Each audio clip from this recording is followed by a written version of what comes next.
Iyi niyo nshuro ya nyuma ndi guhatanira kuba perezida muri Uganda, ntabwo nzongera kwiyamamaza nyuma y'umwaka wa 2026. Ubwo rero ndashishikariza abanya-Uganda mwese kuza muri benshi mukantora bwa nyuma na nyuma. Ndacyafite imishinga nshaka kurangiza. This is the last time I'm vying for president in Uganda. I will never vie again after 2026. So I urge all Ugandans to come out in large numbers and vote for me for the very last time. I have few projects that I want to finish. Ushatse ubu wabara uhereye aka kanya tuvugana kugeza tariki 15 z'ukwezi kwa Mutarama muri mwaka wa 2026. Nundi munsi w'amateka uzaba wiyanditse mu ngengabihe y'igihugu cy'Uganda kwa Perezida Yoweri Kaguta Museveni mwene Muze Amos Kaguta na Esther Kokundeka Nganzi. None se ubundi ni Museveni cyangwa ni Kyagulanyi? N'umunsi abanya-Uganda bazarara bameshe utwambaro twabo badutera ipasi batugorore neza mu rukerera rwa kare cyane inkoko z'ikibika babukereye mu byumba bitandukanye kuva Kampala City utambike Zambarara Town na Mbere ndetse n'ahandi mu gihugu cya Uganda.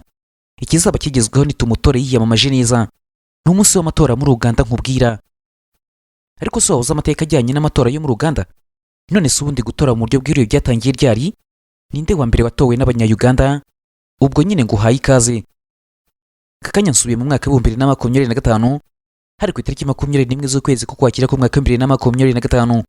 Komisiyo y'amatora muri Uganda nibwo yatangaje amatora y'umukuru w'igihugu n'ayabagize inteko ishinga amategeko ko azaba ku 15 z'ukwezi kwa Mutarama mu mwaka wa 2026. Aya ni amatora n'ubundi Perezida Yoweri Kaguta Museveni azaba hatanyemo n'umukandida umwe rukumbi, umunyamuziki w'icyamamare Robert Kyagulanyi Sentamu aka Bobby Wine. Hari kandi abandi bakandida batandatu bahagarariye amashyaka mato nabo bazaba bahatanye muri ayo matora y'umukuru w'igihugu. Ariko rwose ingingo yo gutora umukuru w'igihugu mu gihugu cya Uganda iyo uyigezeho aba bagabo babiri nibo bazi imbere cyane mu bikorwa byo kwiyamamaza. Ubundi Uganda ni igihugu cyabayeho mu butegetsi bw'igitugu, wongere uti igitugu, kuko rwose umugabo wategetse Uganda mu myaka y'1970 uyu nta wundi ni Idi Amin Dada.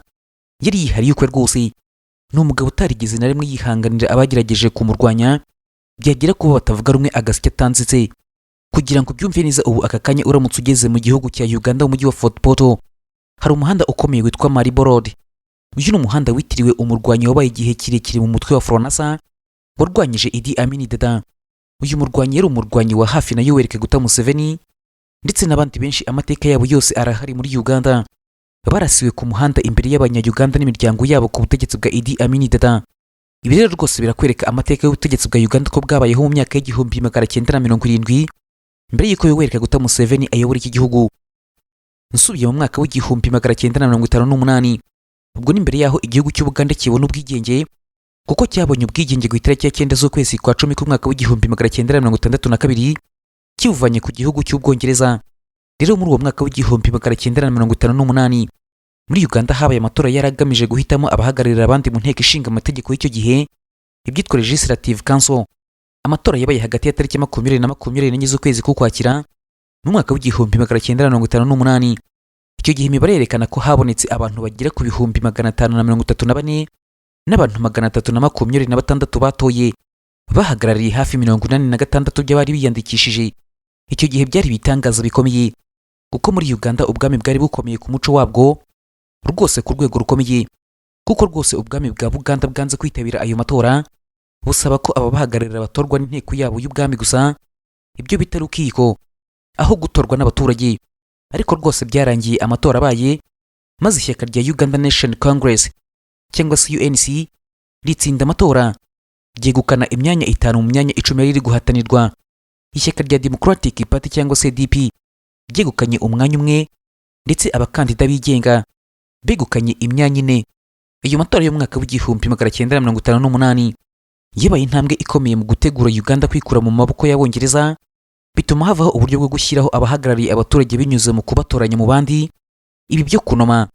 Ku rundi ruhande ayo matora yo mwaka w'1958 niyo yabaye imbarutso y'izindi mpinduka muri politiki ya Uganda zaje kugeza ku matora yo mwaka w'1961 n'1962 ari nayo yabaye mbere gato yuko igihugu kibona ubwigenge.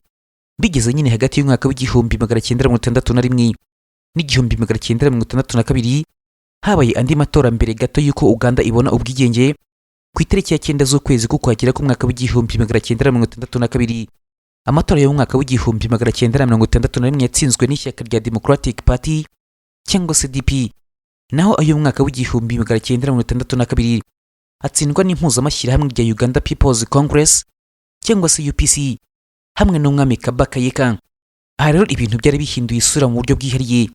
Ubwami bwa Buganda n'ishyaka rya Kabaka byagize uruhare rukomeye mu myaka ya mbere y'ubwigenge bwa Uganda mu myaka y'igihumbi magana cyenda na mirongo itandatu na kabiri kugeza umwaka w'igihumbi magana cyenda na mirongo itandatu na gatandatu, binyuze mu bufatanye butari bworoshye n'ubutegetsi bwa Milton Obote.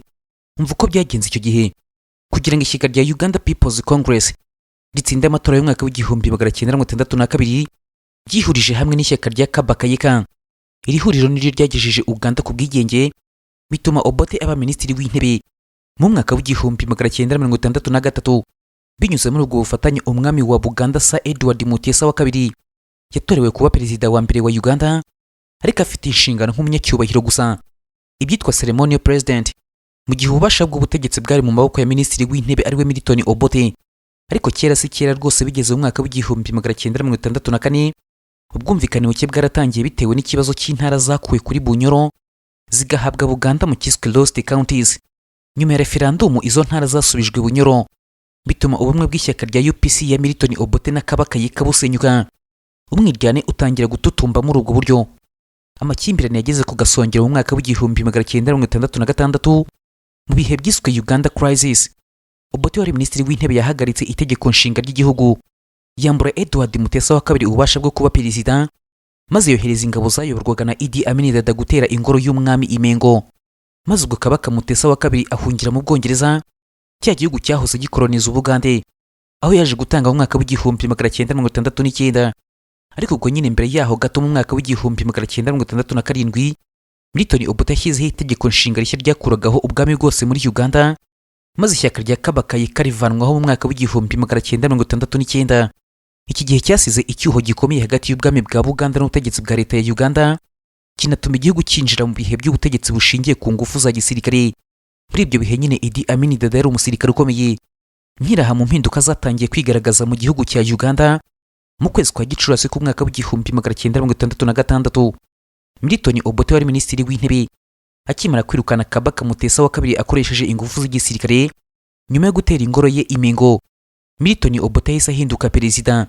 Kuko niba ubyibuka neza, muri Mata k'umwaka w'igihumbi magana cyenda mirongo itandatu na gatandatu Obote yahinduye itegeko nshinga maze yiyambika ububasha bwose bwo kuba perezida, asimbura Mutesa wa kabiri wari perezida w'icyubahiro.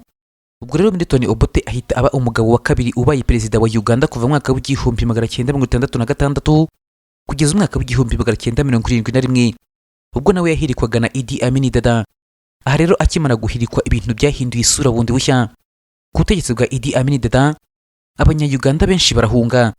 Ariko iyi ngingo yo guhunga reka mbenyeretse, ahubwo twivugire ku matora uko yagiye agira impinduka mu gihugu cya Uganda. Bigeze mu mwaka w'igihumbi magana cyenda mirongo inani, nyuma y'imyaka myinshi y'ubuhunzi n'ubutegetsi bwa gisirikare harimo n'ubwa Idi Amin Dada, habaye amatora ya mbere nyuma y'ubwigenge. Ariko ntiyavugwaho rumwe, bituma havuka intambara yo mu mashyamba iyi twamenye nka Ugandan Bush War, yayobowe na Yoweri Kaguta Museveni. Iyi ntambara yarangiye n'ubundi Yoweri Kaguta Museveni ayitsinze, ahinduka perezida wa Uganda. Mu mwaka w'igihumbi magana cyenda mirongo cyenda na gatandatu habaye andi matora y'umukuru w'igihugu kuva Museveni yafata ubutegetsi mu mwaka w'igihumbi magana cyenda mirongo inani na gatandatu. Ariko icyo gihe amashyaka ya politiki yarabujijwe kwiyamamaza mu cyitwaga movement system. Icyo gihe hiyamamaje abakandida batatu, harimo Yoweri Kaguta Museveni wari usanzwe ku butegetsi kuva yatsinda intambara ya Uganda Bush War, ndetse harimo na Paul Kawanga Semogerere wari umuyobozi w'ishyaka rya Democratic Party, ariko akaba yarahagarariye ihuriro ry'abatavuga rumwe n'ubutegetsi Interpolitical Forces Coalition. Naho uwa gatatu yari Kibirige Mayanja wari umukandida wigenga. Icyo gihe ibyavuye mu matora byerekanye ko Museveni yatsinze afite amajwi 78.2%. Ubwo no kuvuga Abanya-Uganda basaga miliyoni 4,400,000 nibo bamutoye. Naho Paul Semogerere yabonye amajwi 23.7%, atorwa n'Abanya-Uganda miliyoni 1,400,000. Ndetse wa mukandida wigenga Kibirige Mayanja yabonye amajwi 2.1%. Ayo matora yatumye Museveni arahira bwa mbere nka perezida watowe n'abaturage kwa 12 z'ukwezi kwa Gicurasi ku mwaka w'igihumbi magana cyenda mirongo cyenda na gatandatu, atangira manda y'imyaka 5. Imyaka 5 rero yararangiye, maze hategurwa andi matora y'amateka mu gihugu cya Uganda icyo gihe hari ku itariki 12 z'ukwezi kwa Werurwe mu mwaka w'ibihumbi 2001. Ayo matora yarakomeye cyane kuko aribwo bwa mbere Museveni yahanganye n'uwahoze ari inshuti n'umuganga we mu ntambara barwanye igihe kirekire Dr. Kizza Besigye. Mbibutse ko muri iki gihe cyose amashyaka atari yemerewe kwiyamamaza, hari hagikorwa amatora mu buryo bwa movement system cyangwa se non-party elections. Aha rwose birumvikana ko amashyaka yaragifunze atarakomorerwa, abakandida bose barigengaga. Besigye yarashyigikiwe n'ihuriro ry'abatavuga rumwe n'ubutegetsi mu kiswe reform agenda. N'ubundi ibyavuye mu matora byagaragaye ko Yoweri Kaguta Museveni yatsindiye ku majwi 69.3%, naho Kizza Besigye yaje ku mwanya wa kabiri n'amajwi 27.8%. Gutsinda kwa kabiri yari manda ya kabiri ya Museveni nk'umukuru w'igihugu watowe n'abaturage nyuma y'uwo mwaka w'igihumbi 1996, kandi icyo gihe itegeko nshinga ryamubuzaga kuzongera kwiyamamaza mu mwaka w'ibihumbi 2006. Rero rwose ayo matora y'umwaka w'ibihumbi 2001 niyo yabaye intangiriro y'ihangana rikomeye cyane ryamaze imyaka irenga 20 hagati ya Museveni na Kizza Besigye, kugira ngo rero noneho Perezida Yoweri Kaguta Museveni abashe kwiyamamariza manda ya gatatu mu matora yari gukurikiraho yo mu mwaka w'ibihumbi 2006. Habayeho guhindura itegeko nshinga rya Uganda ryari ryaragiyeho mu mwaka w'igihumbi 1995 ryabuzaga perezida kurenza manda ebyiri. Muri Kamena na Nyakanga mu mwaka w'ibihumbi 2005 inteko ishinga amategeko ya Uganda yatoye umushinga w'itegeko ryo kuvugurura itegeko nshinga cyangwa se Constitutional Amendment Bill No. 2. Ingingo y'105 umutwe wa kabiri yavugaga ko umukuru w'igihugu yemerewe manda ebyiri yakuweho, ibyiswe term limit, bituma perezida ashobora kwiyamamaza inshuro zose ashaka. Nuko rero Museveni yongeye kwisanga mu matora y'umwaka w'ibihumbi 2006, referendum y'umwaka w'ibihumbi 2005 mu gihugu cya Uganda, kugira ngo leta yoroshye kwemezwa kw'izi mpinduka. Yabihuje n'icyifuzo cy'abaturage n'amahanga cyo kugarura amashyaka menshi ya politiki, ibyitwa multi-party system. Referendum yabaye ku 28 z'ukwezi kwa Nyakanga muri uwo mwaka w'ibihumbi 2005, maze abaturage bemeza ko amashyaka menshi agaruka. Ariko byaravuzwe cyane ko ubu bwabaye uburyo bwakoreshejwe nk'iturufu yo gutuma n'impinduka zo gukuraho manda ntarengwa cyangwa se term limit zemerwa mu buryo bworoshye. Izi mpinduka zatumye Museveni aba umwe mu bakandida mu matora y'umwaka w'ibihumbi 2006, aho yatsinze Kizza Besigye n'amajwi 59%, atangira manda ye ya gatatu. Nyuma y'aho mwaka w'ibihumbi 2017 itegeko nshinga ryongeye kuvugururwa hakurwamo n'igihe cy'imyaka ntarengwa umukuru w'igihugu agomba kuba atarengeje, ibyitwa age limit, bituma Museveni akomeza kwiyamamaza mu zindi manda zagiye zikurikiraho. Ingingo yahinduwe iri tegeko ryakuyeho ingingo y'102 mu itegeko nshinga ryo mu mwaka w'igihumbi 1995 yavugaga ko umukandida ku mwanya wa perezida agomba kuba afite hagati y'imyaka 35 ndetse na 75. Inteko ishinga amategeko ya Uganda yaryemeje ku 20 z'ukwezi k'Ukuboza mu mwaka w'ibihumbi 2017, aho abadepite 317 baritoye babishaka, abandi 97 barabyanga. Ariko kuko nyine ubwiganze bugomba gutsinda, nuko byarangiye amajwi 317 atsinze 97. Perezida Yoweri Kaguta Museveni yafashe ikaramu n'akamwenyu ku maso maze ashyira umukono kuri iri tegeko ku 27 z'ukwezi k'Ukuboza ku mwaka wa 2017, ariko bitangazwe ku mugaragaro ku itariki ya 2 z'ukwezi kwa Mutarama mu mwaka wa 2018. Iri tegeko ryaguye amahirwe kuri buri muntu wese ufite imyaka guhera kuri 18 yo kuba yakwiyamamaza, kubera ko ryakuyeho imyaka 35 nk'ifatizo ryo hasi ryo kwiyamamaza kuba perezida wa Uganda. Iri tegeko yasinye ryemerera abarengeje imyaka 75 kwiyamamaza. Ari nabyo byatumye Museveni abasha kwiyamamaza mu mwaka wa 2021, nanone akaba ari n'umukandida mu matora yo kuwa 15 z'ukwezi kwa Mutarama muri uyu mwaka wa 2026. Iri tegeko ryateje imyigaragambyo ikomeye mu gihugu no mu nteko ishinga amategeko, aho abadepite bamwe barwanye, bituma havuka impaka zikomeye muri politiki ya Uganda, kugeza havutse ya mvugo y'ikimenya bose muri Uganda ya togikwatako, bisobanura ngo ntukoreho.